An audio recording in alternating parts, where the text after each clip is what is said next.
Well, once again, welcome to the hour of the time, the only hour that ever was, ever will be, or that ever is.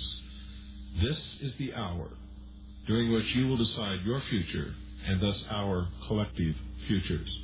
Tonight we have a very special guest with us, and we're going to be talking about suppressed technology that was developed many years ago and has been kept hidden from the general population of not only this country, but the world. We've talked a little bit about this on other episodes of the Hour of the Time, but tonight we're going to go back to the origins. We're going to talk about it in depth, where it came from, who's developed it, is it real, is it not real? And by now, those of you who have been listening to this show for some time probably have realized that once again we're going to talk about UFOs. I first met this gentleman during my lecture tours several years ago, when I began to notice that right in front of my podium in the first row, the same gentleman seemed to be following me around the country and always had very penetrating questions to ask. We eventually struck up conversation, got to know each other, and I found that behind the beard was a very good brain that was working all the time. Some of his research has paralleled mine, and he certainly knows a lot more about some parts of this mystery than I do. And that's what we want to get at tonight. We want to sort of pick his brain and get to what he knows about this mystery called UFOs. His name is Vladimir Terziski, and he is originally from Bulgaria. And Vladimir, welcome to the Hour of the Time. Thank you very much, Bill. I'm very happy to be a part of this great show, probably one of the best shows on the West Coast. Thank you. Definitely a non-American show, without any commercials, intellectual show that would make people to think, something that seldom happens here. More easily one can find such a show in Europe, for example. Well, you know a lot about that because you come from a country that was traditionally, you weren't allowed to have any freedom of speech at all, were you? And that's exactly how we learned to look for good shows. We would listen to Radio Moscow, we would listen to Radio Vatican, to the BBC, to Voice of America, to Deutsche Welle, and we would compare their versions of the story. And this is how people in Eastern Europe learn the ABC of practical conspiratology, how the lies are put together with white threads. Never ever the versions are totally coincidental. Always there would be a little difference. Uh-huh. How did you get to be in the United States? What brought you here, Vladimir? Well, I came as a political refugee in '85.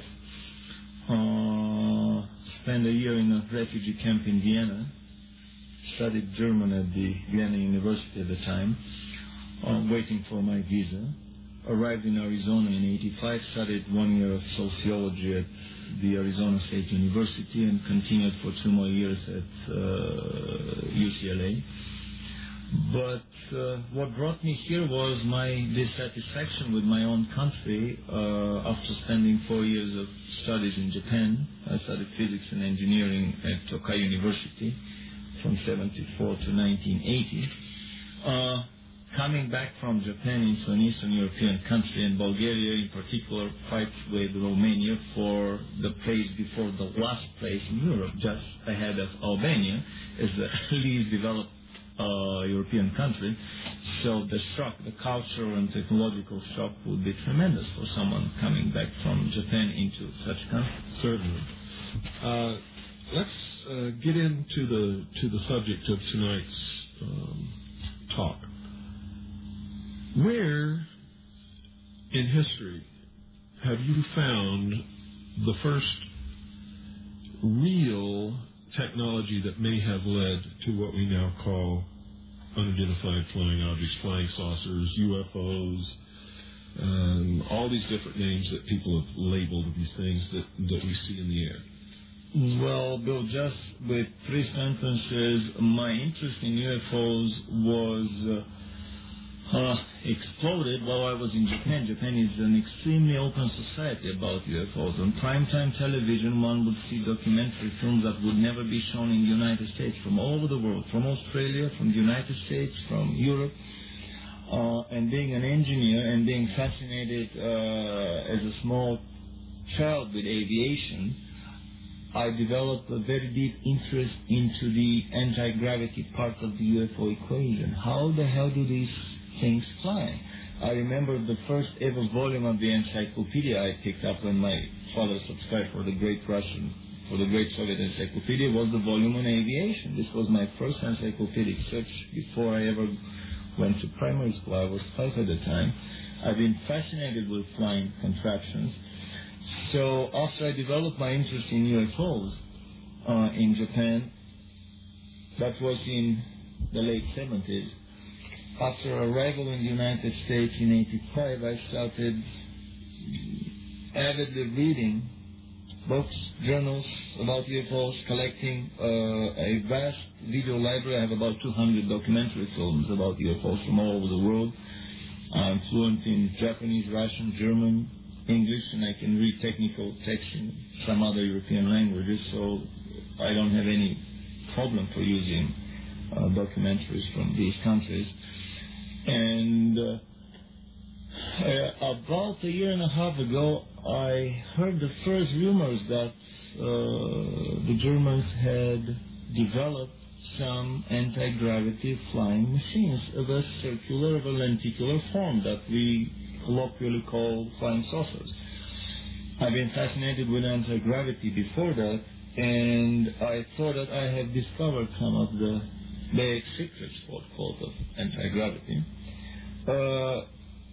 Subsequently, I realized that the Germans had utilized all these secrets in very simple engineering devices that took off successfully and were tested before the war ended. Was there, is there any hint of this going back farther in history? I know during the 1800s in the newspaper accounts in the United States, there are stories of a giant, they say giant, nobody really knows how big this thing was, but it was an airship that went across the country. Ghost airships. Well, not ghosts, because this thing actually landed. People got out and talked to people. It can be found in yeah, that's the label they use about them in the UFO literature. But it's a very important question about how technology is generally developed on a planet. I'm of the opinion that secret societies, hermetic sciences, secret brotherhoods have been safekeeping, safeguarding, developing, and using elite knowledge that has not been accessible to the general public for the last 5,000-6,000 years. So I would say nothing new under the sun. It is not the Germans that developed anti-gravity first. The first report about a workable flying anti-gravity machine that I heard was of the American John Keely, a genius of the Tesla and Schauberger type, that lived in the late 1800s.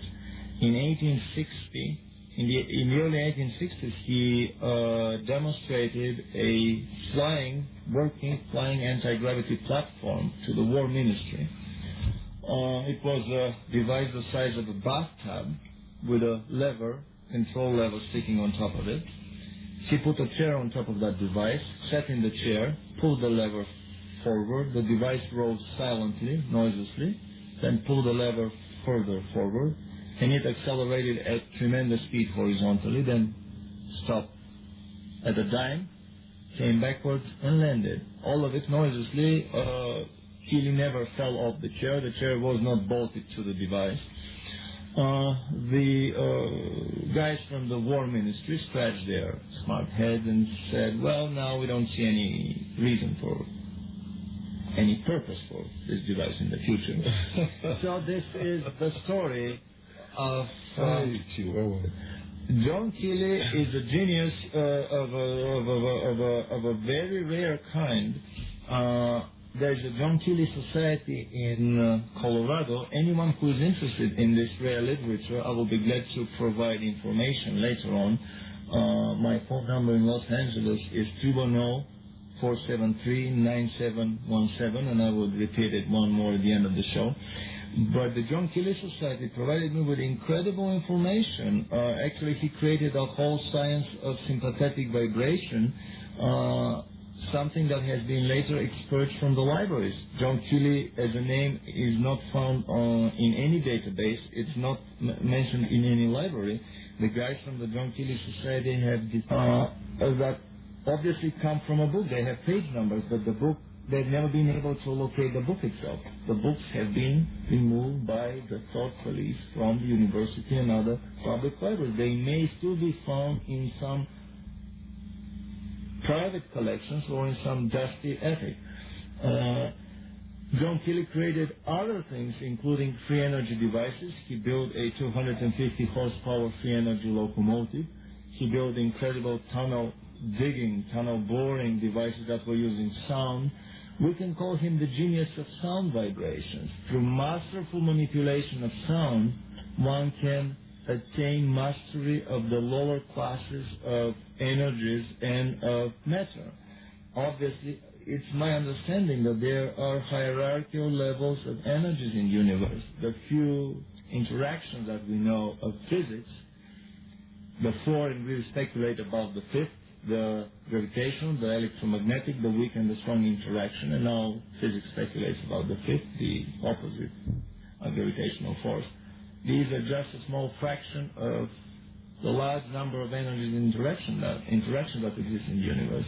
And John Keeley was able somehow to tap to one of these, the magic of sound. Another report that I know of the late 1800s is, of course, the information coming about Nikola Tesla. Nikola Tesla was another genius of the Keeley and Schauberger type. Someone who would receive his ideas in basically a finished vision. All he had to do is put the idea on paper, and then the guys in the shop had to put the paper into metal. And these things were always working. Edison was fuming that Tesla never sweated in the shop, in the lab, but this was the nature of his genius. He was getting his ideas somewhere from the upper floors of the universe in a ready form. Anyway, Tesla worked extensively on so many numerous fields of physics, but we can call him the genius of electromagnetics. The oscillating electrical current that we use nowadays is probably the first and the smallest of Tesla inventions that he did in the 1870s, 1880s. What Tesla did after that has been successfully expurged from public libraries. His name has been downplayed. I've even seen photographs of his image airbrushed away from a photograph of a group of scientists at the Institute for Advanced Studies at Princeton, where Einstein happened to be in the same photograph. Obviously, if someone is in the same photograph with Einstein, then he is not just any scientist. He's a major scientist. Anyway, my feeling is that the stories about the ghost airships of the late 1800s are probably true, that these have been secret engineering projects, let's call them black projects, financed through shady financiers, private financiers, by the bankers and the Illuminati and the secret societies behind the scenes.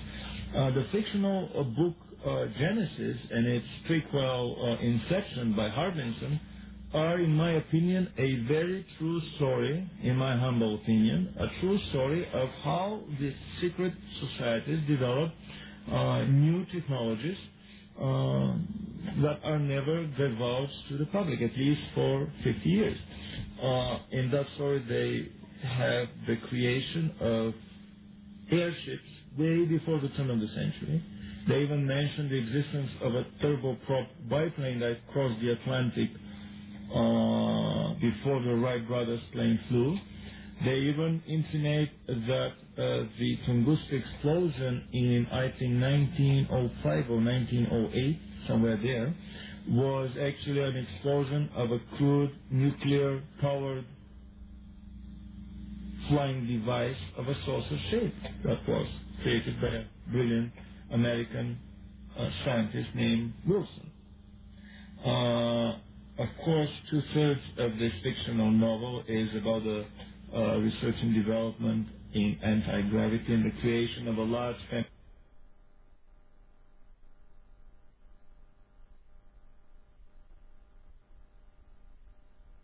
family of flying saucers in Germany before and during the Second World War. Excuse me, Vladimir, is there any evidence that this man Wilson actually lived? This may be,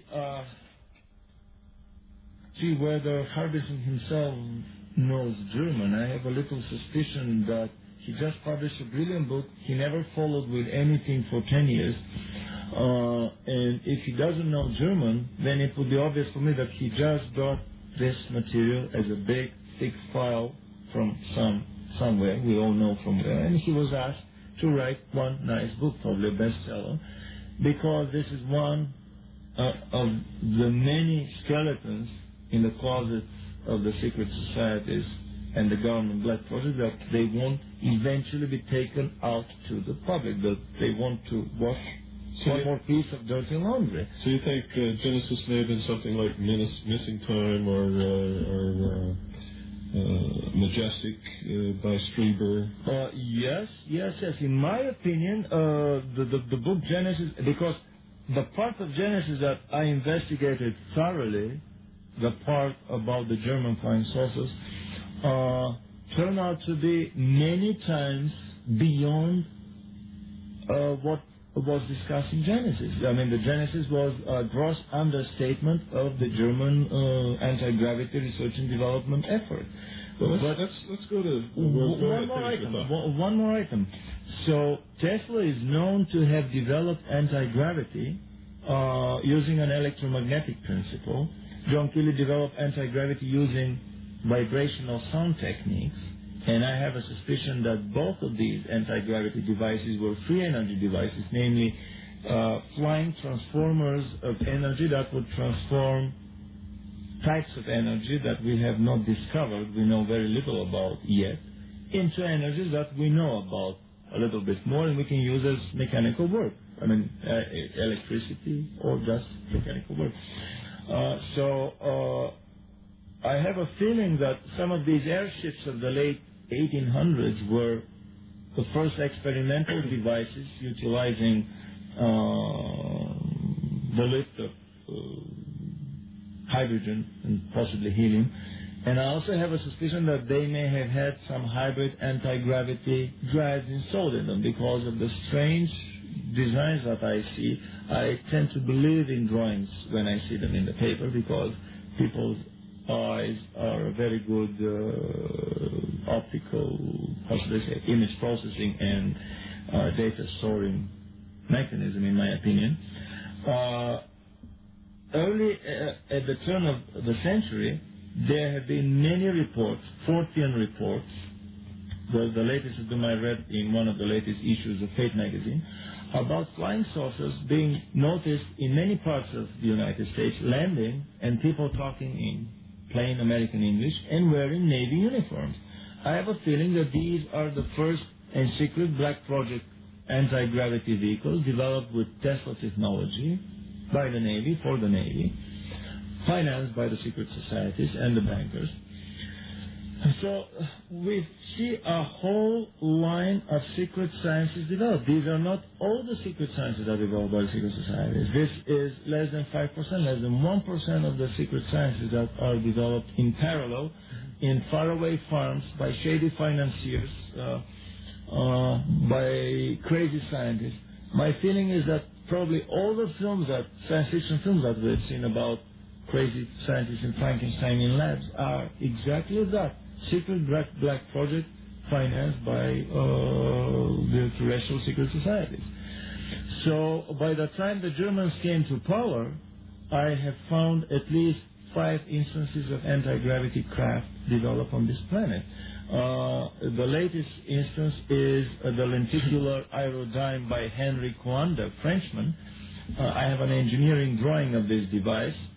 And I repeat, anyone who's interested in more information can give me a call, write me a letter, and I would send full information, faxes, Xerox copies of the drawings and so on. I have several videos on the topic. Coanda's lenticular aerodyne utilized a hybrid helicopter propeller lift and anti-gravity lift. It was powered by turbojets and ramjets. It was an invention that preceded its time with at least 10, 15 years. So by the time... What time frame are we talking about? 1930. Okay. Coanda's lenticular aerodyne. And my feeling is that by the time Hitler came to power, it was well established in the scientific community of the secret societies that anti-gravity is extremely easy to obtain. That simple spinning of an object would produce anti-gravity. I came in a roundabout way to the research of German flying saucers. Initially, I started, should I call it an anthropological study of anti-gravity, simply collecting stories, myths, and legends about anti-gravity flying contraptions from different places and times, from academic, from tabloid sources, from ancient astronaut stories, from modern-day contactee accounts, from revelatory books, and so on. What's the most interesting story that you collected? Actually, the most funny story that I collected was about, it came from a Russian officer, a Russian lieutenant major, 2-star officer, who met some extraterrestrial while walking past a Siberian lake. They invited him for a joyride, poked his brains without any pain. It was a joyride experience, not a forceful abduction. He consented to that and was extremely happy. At the end, they wanted to delete his brain because this is, the code of the universe. You do not leave any traces of your visitation. He didn't want to part with this pleasurable experience, so with his typical cunning Russian deceitfulness of a cunning Russian peasant, he started desperately to try to find a way to deceive them. And he came with a very usual plot. What else but vodka?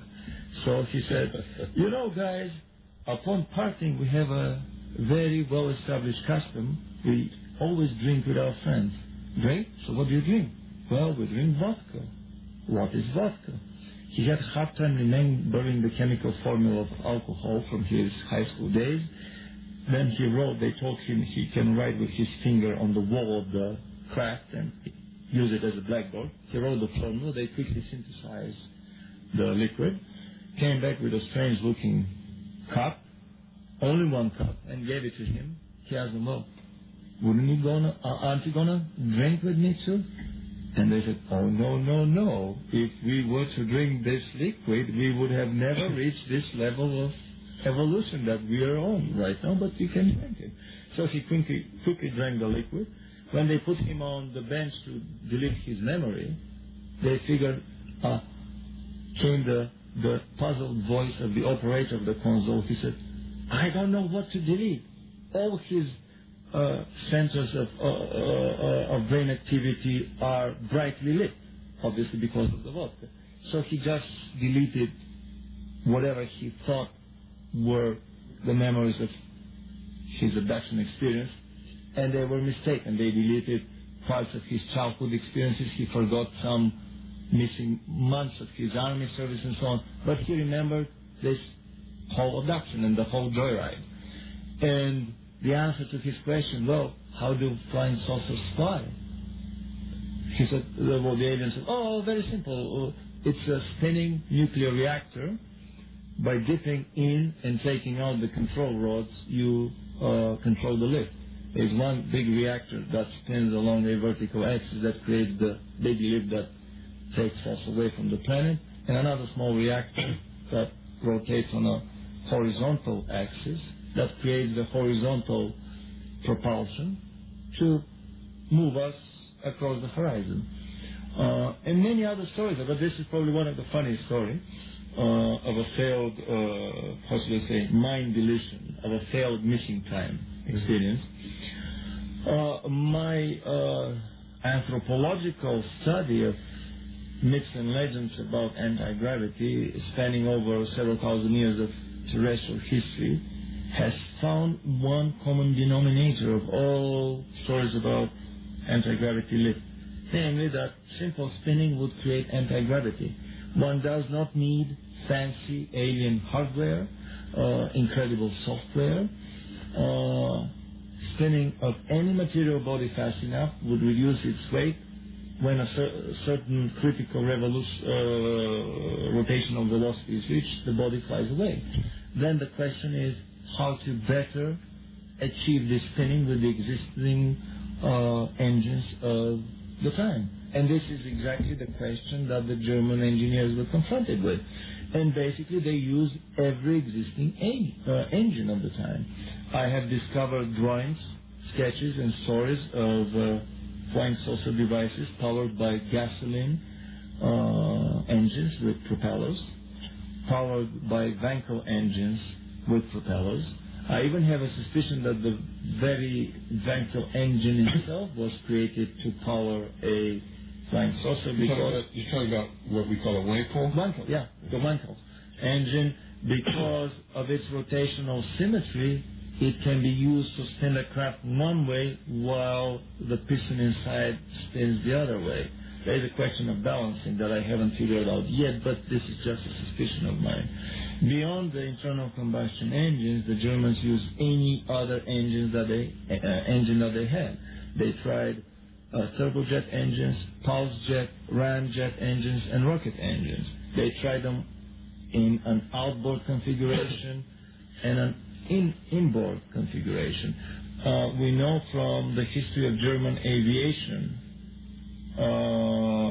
turbojet aviation, that at the end of the war they didn't have much time to hide the engines inside the craft, so a lot of their craft had outboard engines. The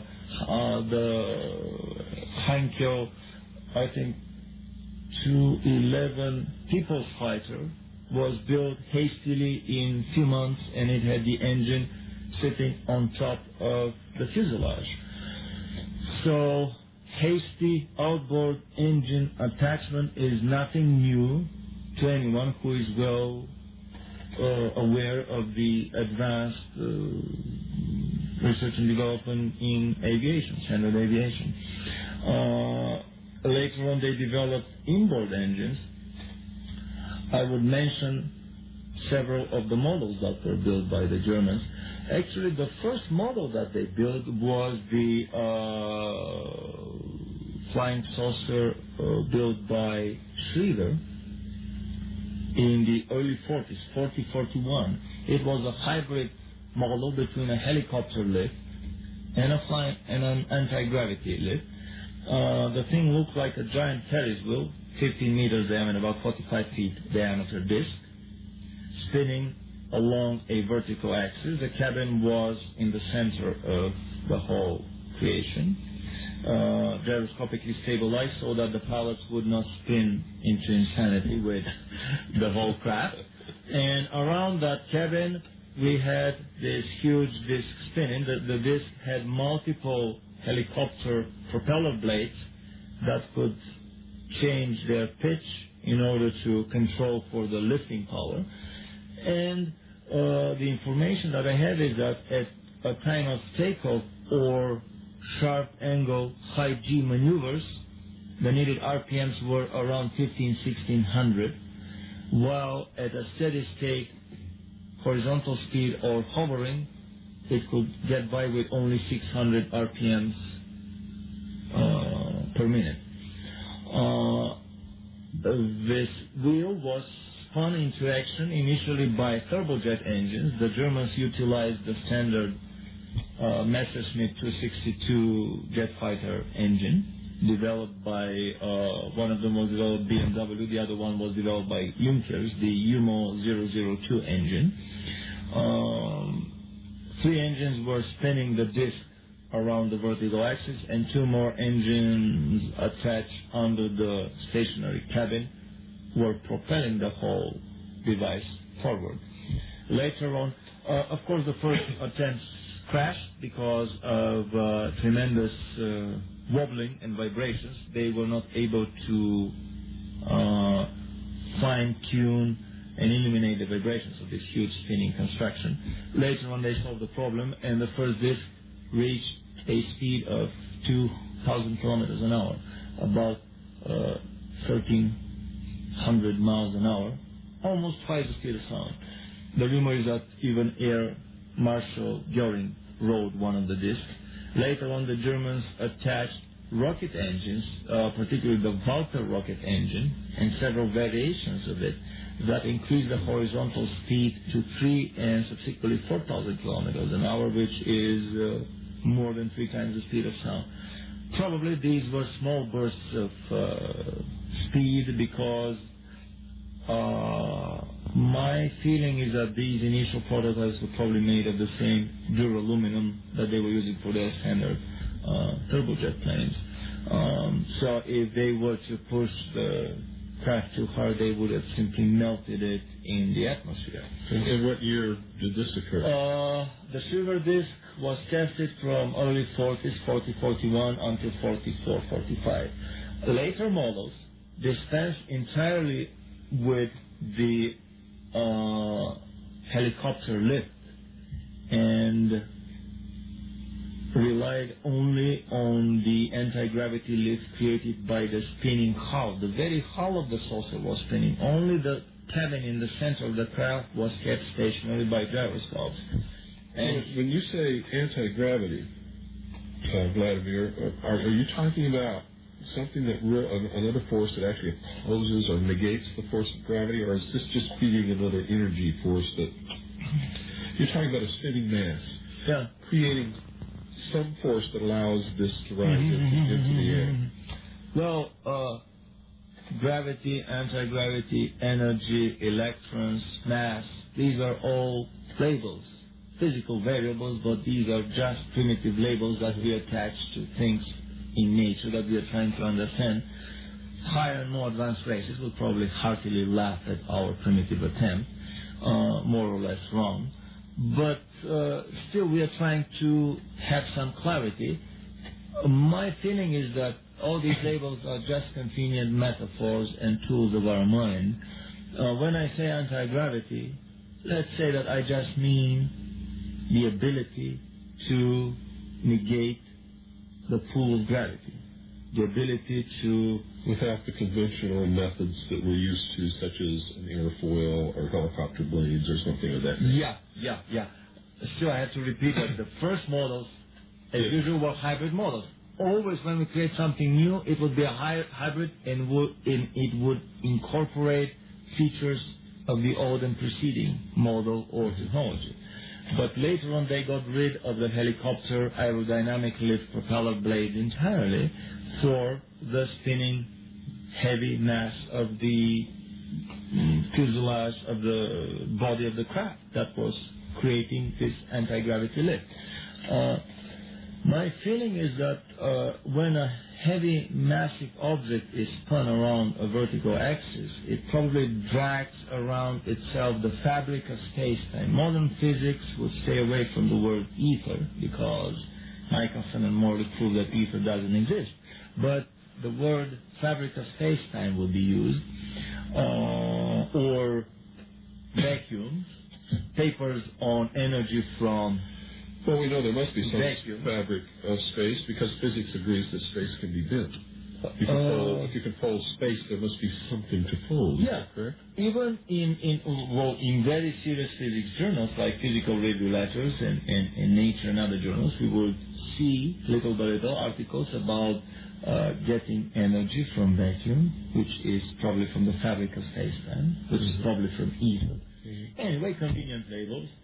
But my feeling is that working anti-gravity drives probably drag and spin around themselves the fabric of space-time, creating an etheric vortex, a whirlwind. You said something that I find very interesting. You said the fabrics of space-time, and it's always been my contention that these machines are time machines. What do you think about that? A very good point. They may introduce little distortions in time that an accurate time, atomic time clock would measure, as an artificial satellite that has a atomic time clock on board would measure a little delay in time. Even an atomic time clock spun around the globe on a standard passenger jet plane would show a little delay, so they do interfere with space-time. But if you're talking about a practical time machine that would take us backwards or forward in time, it would take a little bit more hardware and gadgetry. But it is still easily attainable. And my feeling is that these are technologies that were attained by both the Germans and this country's government almost half a century ago. But this would be a topic of an entirely different discussion. So coming back to the German flying machines, the next an important model that was built was probably one of the most famous of all models, the so-called Kugelblitz, or the crowd ball, as it was jokingly called by the Allied pilots, or the crowd meteor, or Foo Fighter, or the Foo Fighter. Foo Fighter. The name came probably from the way these machines were swooshing by many times faster than the speed of the lumbering bombers. A bomber would make 300-400 kilometers an hour. A Messerschmitt would make 650. A Foo Fighter would make 1,500, 2,000, 2,900 kilometers an hour. For them, bombers were sitting ducks. Even fighters were sitting ducks. So the name Foo Fighter is a very good name. It just conveys the image of the idea of the situation, how fast these machines were swooshing by. Renato Vesco, who is let's call him the Italian Werner von Braun, the research and development boss of the Italian Air Force before and during the Second World War, in his brilliant book that was also kind of removed from the libraries and has been stopped from publication. The book is called Intercept But Don't Shoot, or Intercept UFO, originally published in Italian and probably shortened in its British release, even more shortened in its American release. Yeah, I have a copy of his book and I've read it, and he says basically the same thing that you're saying. Exactly. In his book, he traced the whole development of anti-gravity in Germany, but he stopped short of many interesting developments. He is basically talking about the lower 1, 2, 3 levels of this research and development pyramid, omitting the most interesting top levels, top tiers of research. In that book, don't you think that in the position that he occupied with the Italian government, that it was probably wise of him to do that? Maybe he couldn't write more. What he wrote about was incredible to me, and he documented every bit of it. I mean, he's listed the. He knew what he was talking about. Yes, absolutely. And he's a brilliant physicist and engineer. This is a highly technical book written in a popular language by someone who is a physicist and engineer, no doubt about that. And there he mentions about 3,000 accounts of attacks of Foo Fighters on Allied bomber formations with devastating consequences for the bombers. I mean, it was no matching game. But these Foo Fighters didn't really shoot at the bombers. Well, they were so advanced they didn't have to shoot. What they did was totally annihilate the electrical system. Exactly. At the beginning, they were just following the bombers. Probably the Germans were ironing out the tracing, the following technique, the techniques of following a bomber formation without getting too close, without being too far away. These were remote-controlled weapons platform, vertical takeoff. They had remote television navigation, remote sensing, acoustic, electromagnetic, infrared sensing, that were 10, 15, 20 years ahead of their time. Yeah. They could automatically escape when fired upon. So when the attacks began, these Kugelblitzes were using extremely strong electromagnetic radiation to fry the amplifiers, the receivers of the Allied bomber radars, to blind them so that they couldn't find their goals. Later on, they mounted even more powerful klystron tubes that were creating such monstrous electromagnetic fields around them. They were comparable to the electromagnetic pulse after a nuclear bomb. These fields were powerful enough to dampen and to nullify the electrical currents in the electrical circuitry of the bombers flying nearby, so that their engines would cut out because of no more sparks in the spark plugs. As long as the moment the Kugelblitzes would separate and fly away, the engines would restart. They would come again, the engines would die out. This is actually how the book Genesis starts, with a crash of an Allied bomber after an attack by a Kugelblitz. And this is well documented, not by pilots, I think the Kugelblitz is one of the most, besides the B-2 bomber and the buzz bombs, is probably the most well documented secret weapon that Germany had. There's no doubt that they had these. The Kugelblitz and the Feuerball, right. The two secret flying balls that were hanging like Christmas tree ornaments, like glowing orbs in the skies of Germany before they started attacking the bombers. They had a manned version of the Kugelblitz. And the funny thing is that it's a very simple weapon. It was a kerosene-burning turbojet-powered device.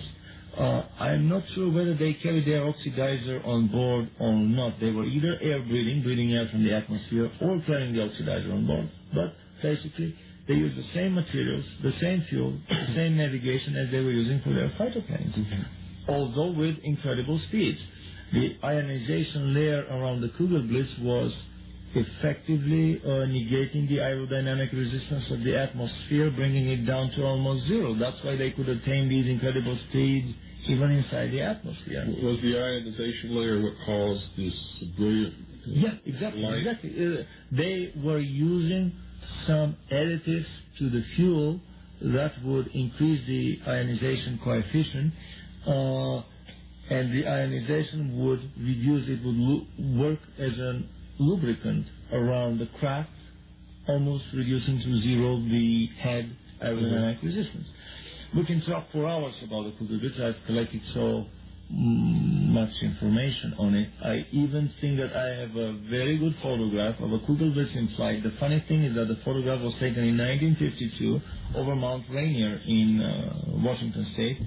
And my suspicion is that this Kugelblitz may have been test flown out of the secret British research and development facility, a huge city for 50,000 people that was built in Western Canada in British Columbia. And this is the direction from which the first big flying saucer flap came from, the nine saucers formation that Kenneth Arnold saw. Right.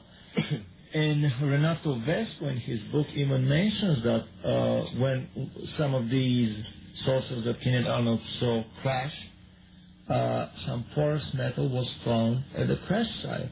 The porous metal, what the Germans call the Luftschaum, the air foam, was exactly the porous metal with these microscopic micron size or whatever size, miniature size pores, holes that were like a beehive.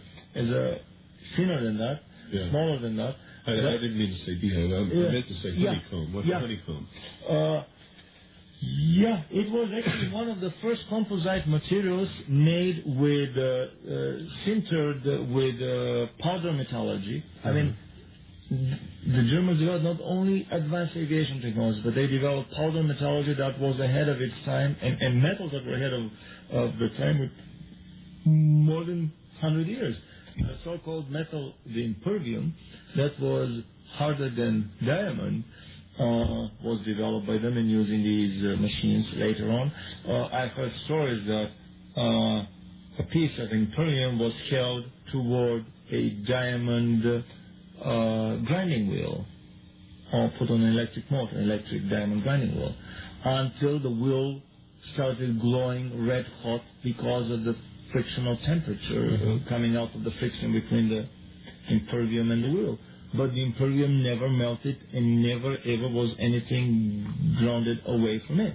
So these stories it was about harder than diamond. So these stories about crash flying saucers where they couldn't cut the metal and they couldn't burn the metal, that doesn't mean that it wasn't made here.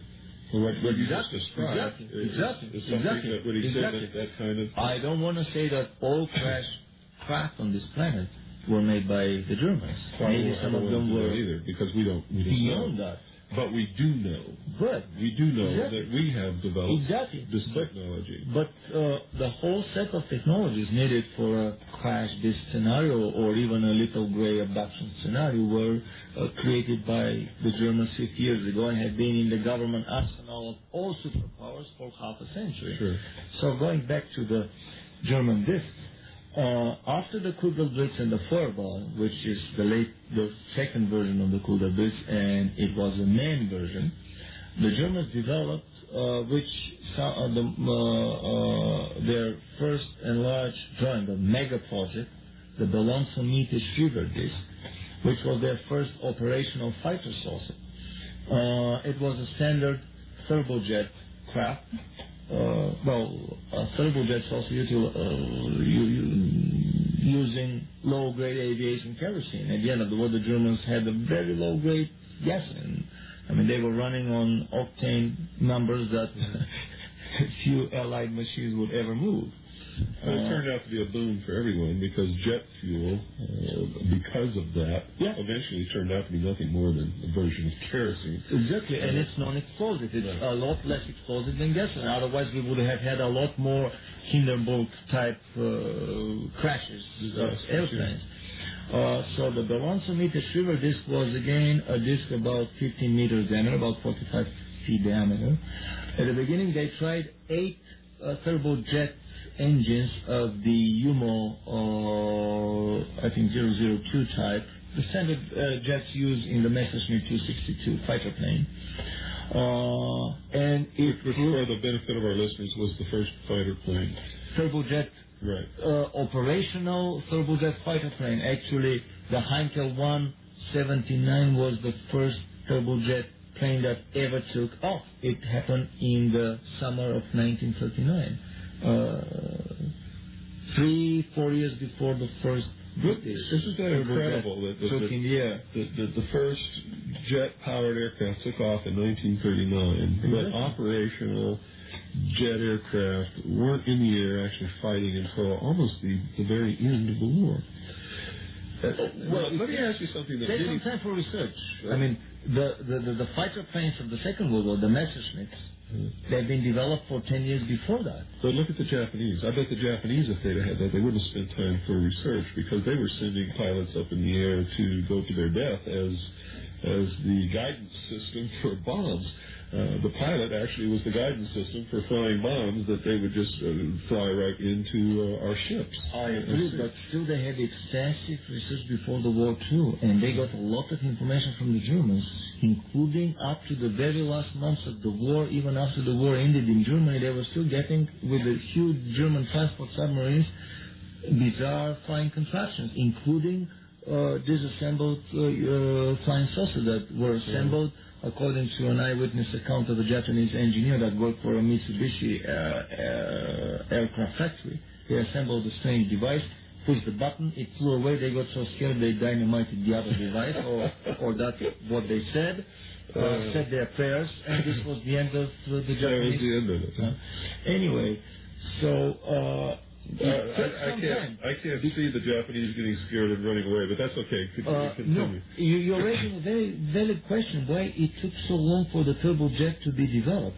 You know, I mean, the first turbojet plane was probably a 10-minute flight, 10 days repair situation, or maybe a month of repair. Sure.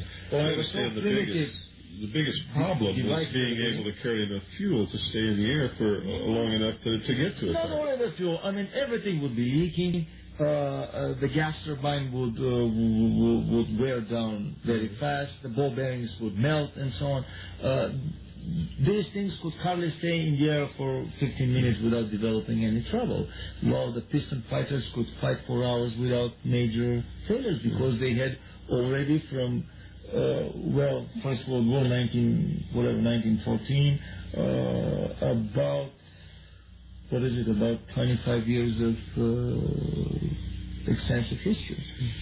I've got to interrupt now.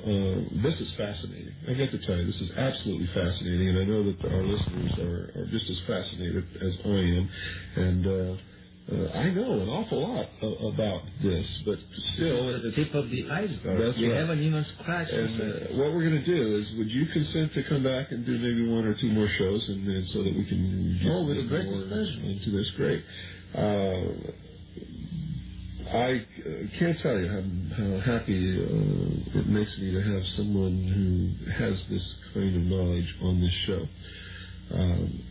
It's something that everybody needs to understand, that technology has been developed in secret and withheld from the common man for so many years that a lot of, for instance, in the United States, right now, every year the United States government spends $90 billion, that's billion with a B, dollars on research. On non-black project research, and another $30 billion on black project research. And where is the results of all of this research over the years? And how much of the drug money proceeds go to black project research too? And the printing press funding money going to black project research too. One of my favorite subjects. Well, we can't continue it on tonight, so as always, dear listeners, good night, and God bless you all.